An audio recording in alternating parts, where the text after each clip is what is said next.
Ever since 2020 happened, it really set the precedence for living a lot more of a frugal and a need versus want lifestyle. When you look big picture, we kind of locked down the entire world, didn't have the ability to get a lot of the products and services that we're normally used to, and that made it adjust, and it really changed how I look at things fundamentally on what are needs and what are wants and what things are really important to me personally. In today's video, we're going to be running through a couple things on the frugal lifestyle that I've kind of grown to love over the last couple years. Starting with number one, the minimalist wardrobe. So really cutting it down to the necessities, guys. When you, of course, lock down a lot of different stores, you're looking for the versatility in wardrobes. You don't have to carry as much stuff as you did once upon a time. When you look at people working remote, people working offline, I'm not having to come into the office. It really seems like the wardrobe has changed in its entirety, and I do not think it will ever be the same, guys. Including myself, we cut the wardrobe almost entirely, have a lot of the basics, have a lot of the timeless pieces that we still hold on to even when I do go into the office. I am wearing company logo, gear, stuff like that, just regular polo, slacks, business casual. It seems like a lot of the fancier wardrobes have slowly slipped away. And again, this is a way to save a massive, massive amount of money when it comes to the wardrobe. Number two, meal planning and cooking from home. Now this, of course, second COVID happened, everything was closed. Literally the ability to go out and get food did not exist. This really amplified and really projected us right into the cooking from home and the meal planning. Now we've done this on a couple different ways that I'll go over. Number one, cooking from home, guys. We meal prep usually on Sunday. We'll get a couple things ready for the week. That way we have dinners during our busy weeks.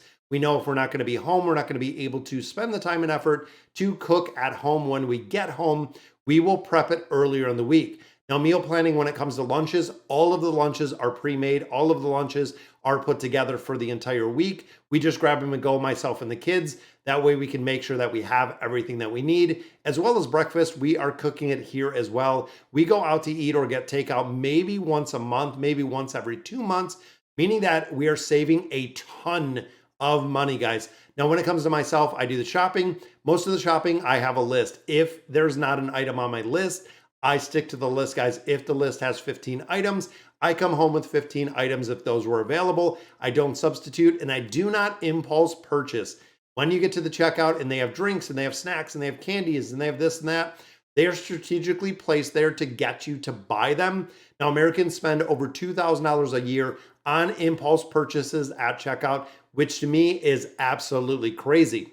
Now, number three, we look at the secondhand shopping. Now, this, of course, is huge when it comes to furniture, when it comes to toys and games. We have found probably the best deals that I have ever seen in my life. Number one being Hot Wheels tracks. My son does love Hot Wheels. We've seen tracks for $100, $150, $200.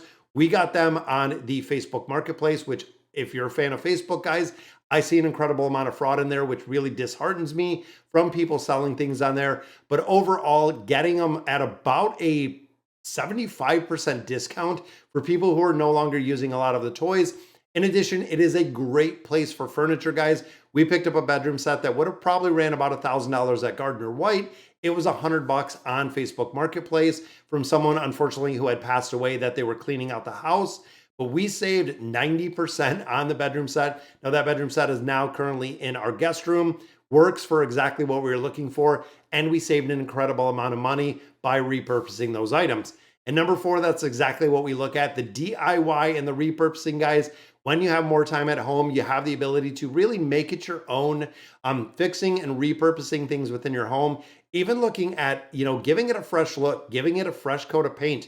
When you look at just buying literally a gallon of paint, just like my office here, guys, we added a light, we added a sign on this side, my debt-free journey. We painted the office, and there we go. It is a whole entire different feel, different space that I absolutely love. It gives you the ability to not only do it, but do it much cheaper and do it on your time schedule.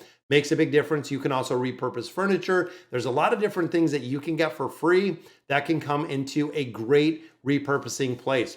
Number five, subscription services. Now, this is one of my big pet peeves, guys. When you look at subscription services, whether it's, you have Amazon, you have Netflix, you have Max, you have Hulu, you have ESPN, you have YouTube. Everybody wants your $7, $10, $12, $15 a month, and they are willing to really go out and advertise to get it. You have to look at probably having one or two streaming services at most. That is where I would limit it. If you're having 4, 5, 6, 7 streaming services, guys, the time that you're putting into watching TV, watching tablets, screen time is going to be crazy. Even if you're not a kid, even if you're a grown adult, the time and effort that it takes to go ahead and watch TV for hours and hours and hours, I can't personally do it myself. It kind of drives me crazy. If I can sit there and watch an entire movie, it's kind of a stretch. But overall, guys, they're super expensive. Even when you look at gym memberships that people don't use, subscription services to XM radio, and Spotify, all of these services are just eating away at your paycheck every single month. Number 6, we look at the energy efficiency. If you have a house, guys, if you're paying the utility bills, turning down the thermostat, even getting better things within your house, electronic devices, unplugging them when you're done, upgrading your lights, even going to LED lights, lowering those utility bills over a week doesn't make a difference. Over a month, you might see a tiny impact. Over a year, over 5 years, the impact is huge when it comes to running energy efficient products. Makes a big difference when you get that bill, especially when it comes to the water bill. Make sure, again, that energy efficiency is something you're looking for in your home. Now, number 7, we look at carpooling and the public transportation. Carpooling, of course, a great way to cut your commute by 50% for fuel costs, for maintenance costs, things of that nature. If you can carpool with colleagues, or if there's a public transportation system. Unfortunately, just outside of Detroit, there is not. The busing system doesn't work incredibly well. There is no other public transportation that they do offer. We have no subways, nothing like that. But I know a lot of places do have the ability to offer and have a very effective public transportation system. Now, number 8, one of my favorites, mindful spending, guys. Only look at buying things that add value. That is right, guys. When you look at the needs, when you look at the wants, what is going to add value with your life? If it is a larger purchase, go ahead and consider the purchase. Give it about 48 hours. If you're still interested, reconsider the purchase. Also look to see how you can get things discounted, how you can get them cheaper. With online, you can comparison shop, you can coupon shop, you can get rewards through credit cards, you can use, Rakuten and get some money back there. There are a multitude of ways to stack the savings on a lot of items, especially if you are set on really buying those items. And number 9, cutting subscriptions, like we said before, streaming services, magazines, non-essential items, really looking at the cost-efficient alternatives through this, making sure that you're not stocking these up. And the last one, creating the budget and, of course, tracking expenses. Not going to leave a video without talking about this, guys. Making a budget, sticking to it, knowing where your money is going. It is one of the biggest things. A lot of people say, oh, well, you need a lifestyle budget, or you need a spending plan, or you need this, or you need that. You need a way that works for you to track your money coming in, your money going out. Doesn't have to be every cent, doesn't have to be every penny. You need to know what's coming in. You need to know what's coming out. You need to know what is left over. Again, a lot of people are running this month to month, and a lot of people are ending up in the red.